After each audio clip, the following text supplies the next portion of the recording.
Coming up on this episode of Coordinated. Celebration. I like where you're going with this. That sounds like a much more exciting conversation than what I had planned. Greetings, AP coordinators, and welcome to Season 6 of Coordinated. Thanks for joining us as we get ready for this year's AP exam administration. Our goal?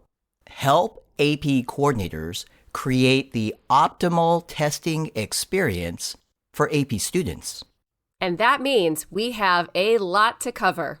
Derek Cometa, former AP coordinator, now director, AP coordinator experience for the AP program. And I'm Rachel McBride, AP coordinator and school counselor at Mayfield High School. Welcome to the podcast for AP coordinators. Welcome to Coordinated. Hey everyone, I'm Martha Rodeheaver, assistant principal and AP coordinator at Oakton High School in Vienna, Virginia. Here with a reminder for when it comes time to pack up and return your AP exam materials. Of course, there is detailed information available in the AP Coordinator's Manual, Part 2, specifically in the section titled Returning Exam Materials. But you may not know, there's also a great video available as well. As someone who will pack and return over 3,500 AP exams this year, I can tell you that the packing video is a must for me. The video details the process of packing cartons, including what to pack, what not to pack, what order to pack it in, and finally, which shipping label to use on each carton. There's a link to the video in the show notes for easy reference. We hope you'll find the video helpful. And AP coordinators, thank you for all your help. And good luck with your AP exam administration. Season 6, Episode 20. Invoicing and Indicating Unused Exams. Hello, Rachel. Hello, Derek. You look like you're immersed in yet another weekend project. Your desk looks a little messier than usual, and I see a few receipts. And is that your checkbook? Very observant. You are right. That is my old school checkbook. And I'm also looking for my calculator. Oh, boy. You see, at home, one of my responsibilities is to pay the bills. Utilities, credit cards, car payment, you name it. I get the statement in the mail.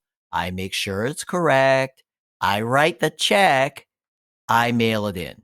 That is pretty old school. Rachel, as you might imagine, sometimes that process can be a little time-consuming.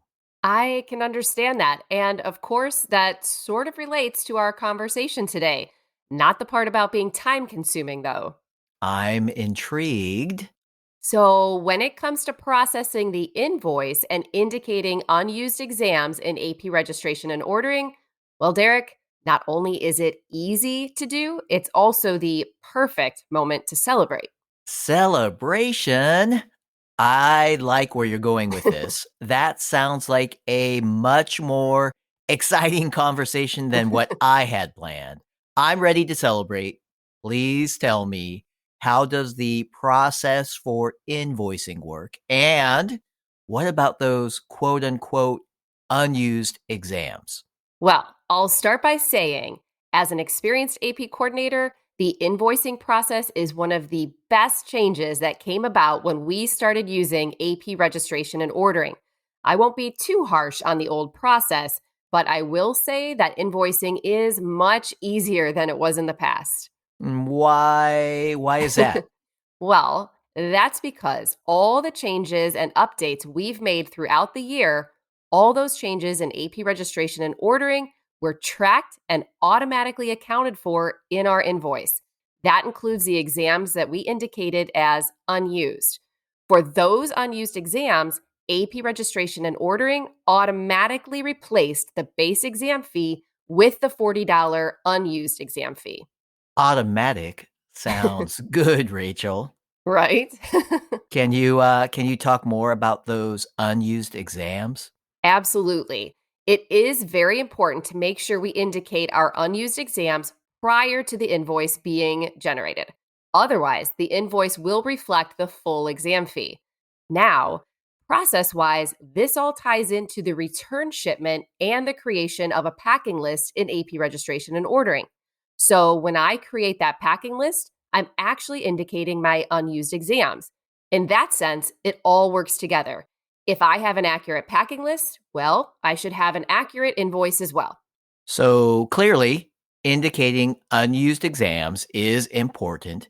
Can you tell us how? Oh, I'm one step ahead of you, Derek.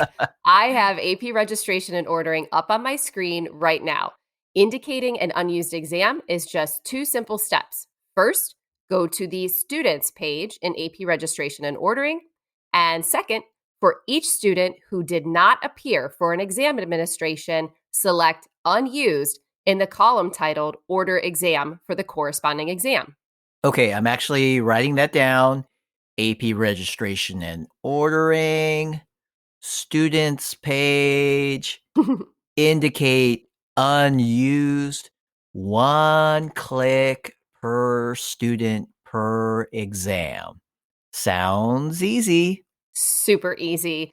And one thing to keep in mind, we don't mark a student's exam as unused if they'll be taking the exam during the late exam administration. If we're uncertain about the student testing later, we should verify this before making any change in AP registration and ordering. And why is that? Well, that's because exams that have already been moved to late testing will automatically be marked as unused. You're on a roll. And there's that word again, automatically. Automatically sounds great. Always. Any tips from an experienced AP coordinator like yourself regarding the invoice? Well, I guess we can talk about the billing address. By default, the billing information for a school will be the AP coordinator's information.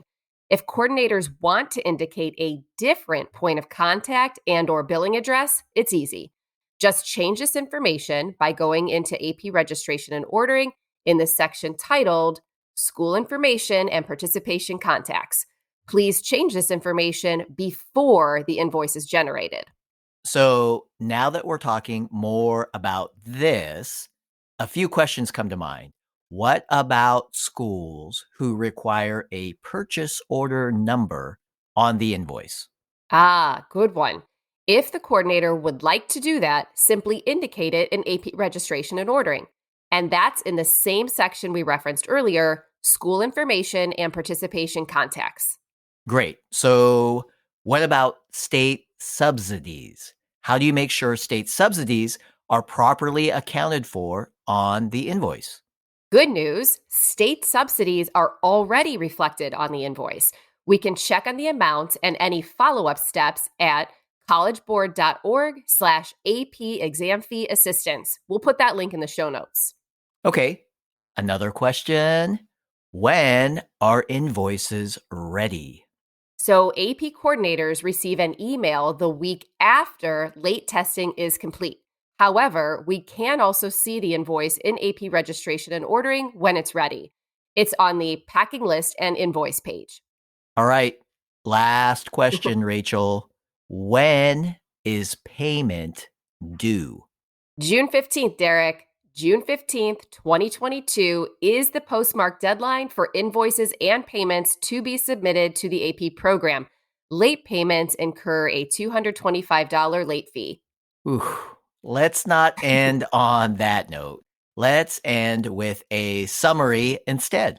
Great. I know you've been taking notes, so let's double check your listening skills, Derek. Here's my summary.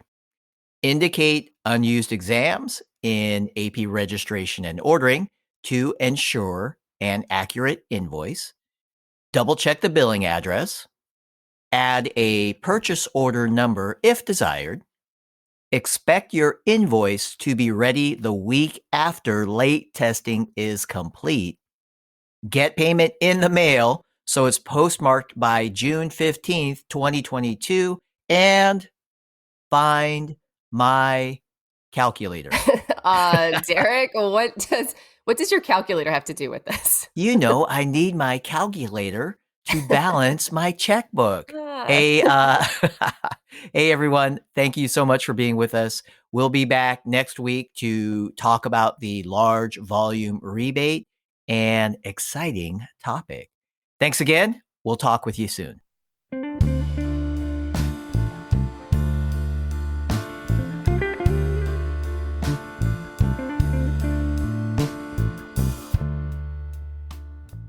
Coordinated is recorded, produced, and engineered by Derek Cometa. Derek also co-authors the show, along with Kimberly Casey and Rachel McBride. Audio review by Elisa Aloyo, Dale Glazer, and Tierra Pinto. Our executive producer is Edward Biederman. Podcast logo, courtesy of the amazingly talented Amy O.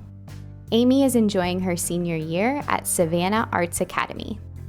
We thank Jackie Ray for our theme song, Good as Gold. Jackie is a former AP Music Theory student at Oakton High School.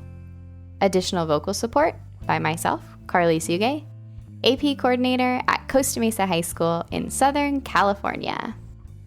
Special thanks to all my colleagues in the AP program for supporting our show. And AP coordinators, we cannot say it enough. Thank you. We appreciate you, and for all your support of AP students, you are truly good as gold.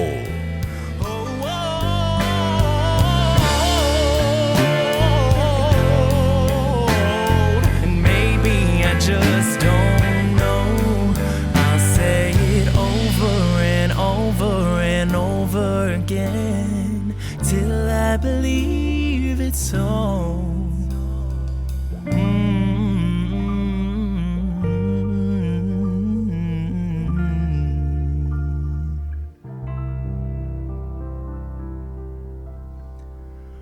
I'm good as gold.